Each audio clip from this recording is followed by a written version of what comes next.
Alors, aujourd'hui, je vais parler encore des traumatismes de l'enfance. Un petit peu plus longuement. J'ai parlé des blessures de l'âme, dont je t'invite à lire le livre, bien sûr si tu souhaites faire un travail relatif sur toi-même. J'ai déjà parlé de la blessure de rejet, de la blessure, aujourd'hui je parlais de la blessure de trahison. Étant donné que moi, de toutes les façons, j'ai vécu toutes les blessures de l'âme. Je pensais être devenue une experte, même sans relire le livre, parce que justement, j'ai fait un travail suffisant sur moi-même afin de reconnaître toutes ces blessures et mais également de faire le nécessaire pour. Alors, la blessure de trahison, on peut le voir sur les femmes par rapport au fait qu'elles ont des hanches larges, plus que la norme, ce qui est mon cas. Sur les hommes, buste large et bombé. Ok ? Alors, bien sûr, ça peut être fait à tout âge. Hein.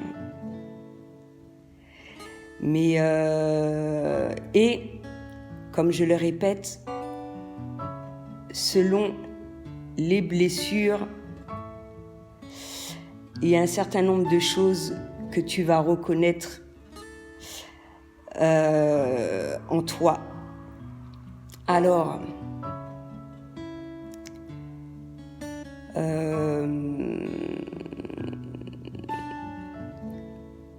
encore une fois, que ce soit de manière minime à plus, comment dirais-je, intense, même si pour toi c'est anodin, il y a des choses à ne pas faire. Et il est important, encore une fois, de déceler cela pour ne pas que le reproduire sur ses enfants.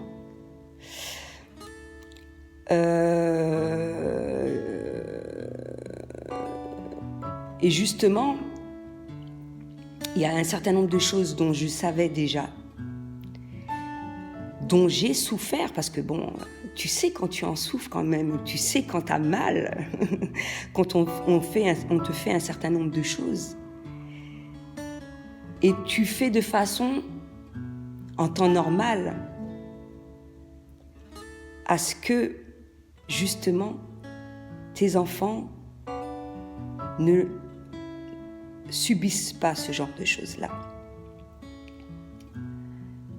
Sauf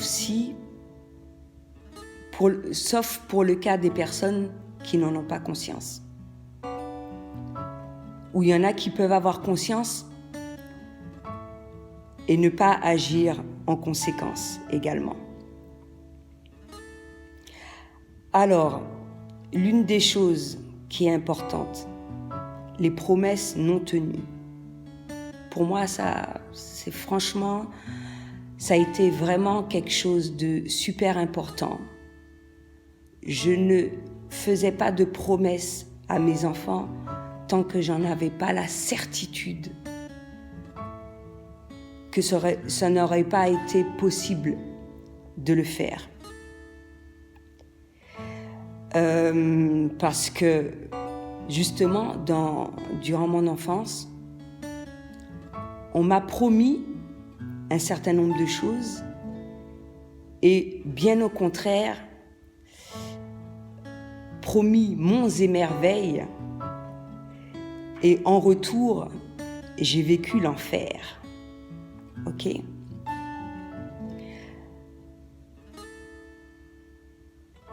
Ce n'est pas parce que l'on t'a fait subir un certain nombre de choses que tu dois le faire aux autres. Et je ne parle pas uniquement aux enfants, aux personnes de ton entourage. Surtout quand tu en prends conscience. Hein? Autre chose que je voulais dire, c'est que ça peut être probable, parce que pour certains cas, il y a des gens qui ont plusieurs frères et sœurs. Tu peux être issu d'une même fratrie, mais subir des blessures différentes. Parce que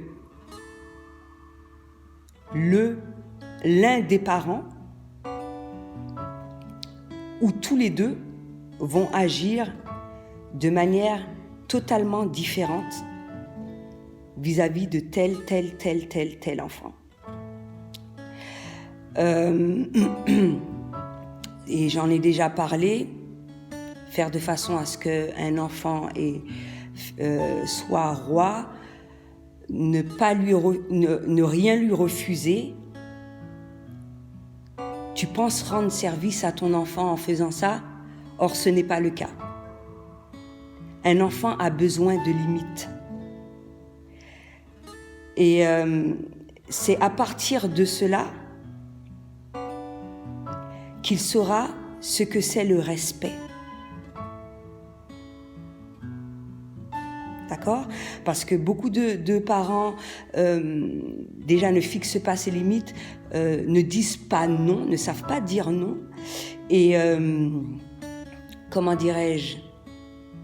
Et lorsqu'ils se trouvent dans une situation, c'est-à-dire hors famille, hors amis, parce que imaginons que que ce soit les parents qui ont passé à ses caprices, les amis ont passé à ses caprices, ou étant donné qu'il a subi ça durant son enfance également, donc il arrive à bien s'y faire, c'est-à-dire manipuler les membres de son entourage pour obtenir ce dont il veut, et qu'il obtient durant un bon nombre d'années. Quand il va se retrouver face à une situation où une personne va lui dire non, il va en souffrir. Donc on ne rend pas service à un enfant en disant ça, en faisant ça. Et ce n'est pas aimer également. D'accord ?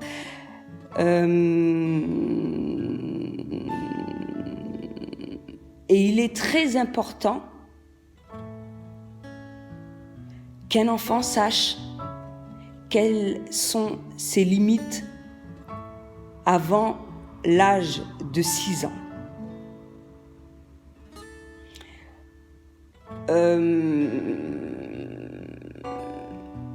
Et de la même manière que si, par rapport, tu te retrouves face à un parent, justement, parce que quand tu agis comme ça, tu passes à tous les caprices de l'enfant.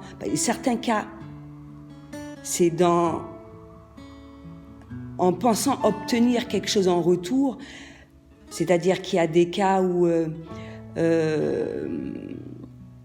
les parents font cela pour que l'enfant les préfère, ou bien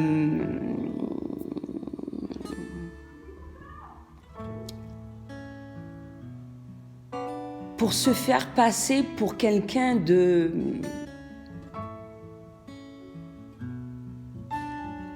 Je ne sais pas, je ne peux pas donner d'explication parce que je n'ai jamais été dans le cas. Mais en tout cas, tu ne rends pas service à l'enfant, parce que ce qui va se produire, tu vas faire de façon, tu ne vas pas fixer de limites, tu ne vas pas dire non à l'enfant, tu vas faire de façon à ce qu'il soit roi, etc. ce dont tu souhaites pour les parents qui souhaitent obtenir quelque chose, en retour, tu auras un coup de pied au derrière. Parce que tu n'auras pas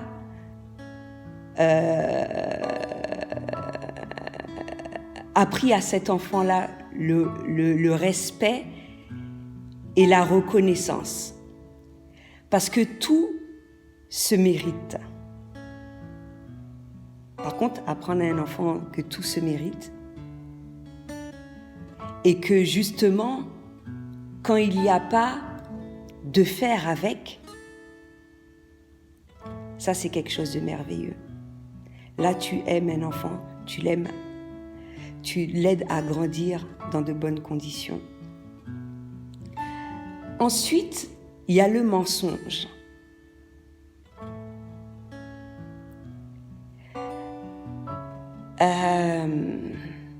Quand tu mens, est-ce que tu te sens bien? Si tu te sens bien, c'est qu'il y a un problème. C'est pas possible. Si tu te sens bien, c'est qu'il y a un problème. Et ce, pour différentes personnes. Et mentir à un enfant, pour moi, c'est une grande trahison également. Tout simplement parce que tu penses, en mentant à cet enfant-là, que tu le prends pour un imbécile. Or, il n'en est pas un. Tu peux très bien parler, communiquer, et un enfant, surtout les enfants de nos jours, comme je dis, enfants hypersensibles, ceux qui l'acceptent, enfants indigo, quand tu as affaire à ce genre de type d'enfant-là, ça leur fait énormément de mal. Parce qu'ils voient, quelqu'un d'hypersensible, on ne peut pas lui mentir. Quelqu'un d'empathe, on ne peut pas lui mentir. Il arrive à le voir. D'accord? Donc quand tu le fais, tu te fous de lui. Et tu le reproduis une fois, 2 fois, 3 fois, comme ça, et de manière inconsciente. C'est des blessures comme ça qui se font, qui s'agrandissent, etc., etc. Et je parle du mensonge, mais de toute forme de trahison, en fait. Il est hyper important de faire un recul sur son passé, encore une fois, afin de savoir la raison pour laquelle, à l'heure actuelle, en tant qu'adulte, tu souffres. Et de mettre un doigt dessus et même si, bon, ça s'est produit, c'est pas grave. Effectivement, tu as subi cela. C'est comme, par exemple, tu constates que l'un de tes parents t'a menti ou tes 2 parents t'ont menti, tes parents t'ont trahi. Ok, c'est fait. Je veux me défaire de tout ça. Je ne veux pas faire subir cela aux personnes de mon entourage. Je ne veux pas faire subir à mes enfants. J'arrête avec ce genre de choses-là. Parce que ça détruit quelqu'un. Mais le mensonge à soi-même, c'est encore pire. Tu ne te rends pas compte? Mentir à soi-même, mentir à Dieu, parce que comme je le dis, Dieu est en nous. Tu peux mentir, parce que beaucoup de personnes le font, mais tu ne peux pas mentir à toi-même. Comment peux-tu mentir et avoir une conscience tranquille? C'est très grave. Si ta conscience est tranquille, en faisant cela, c'est très grave. Mais si tu te sens mal, il n'est jamais trop tard pour bien faire. Comment peux-tu être en paix avec toi également et que tu sais que tu as détruit émotionnellement quelqu'un?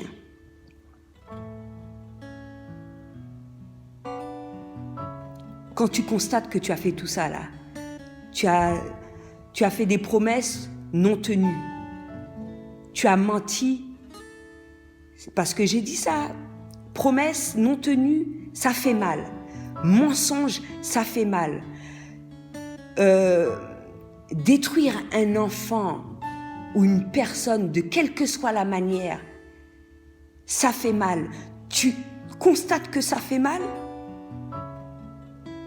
tu continues à le faire et tu te sens bien, il y a un grave problème. Et tout ça pour revenir également à ce que je disais. Beaucoup parlent de religion, se disent être dans une religion, etc., etc. Mais ces petites choses-là, c'est comme le mensonge, ces trucs-là, c'est pas le bien, c'est pas vers la lumière que tu vas en faisant ça. Tu donnes de la force au mal. Parce que tu ne fais que faire du mal à travers tous ces comportements, à travers ces gestes, à travers tous ces trucs-là. D'accord? Donc,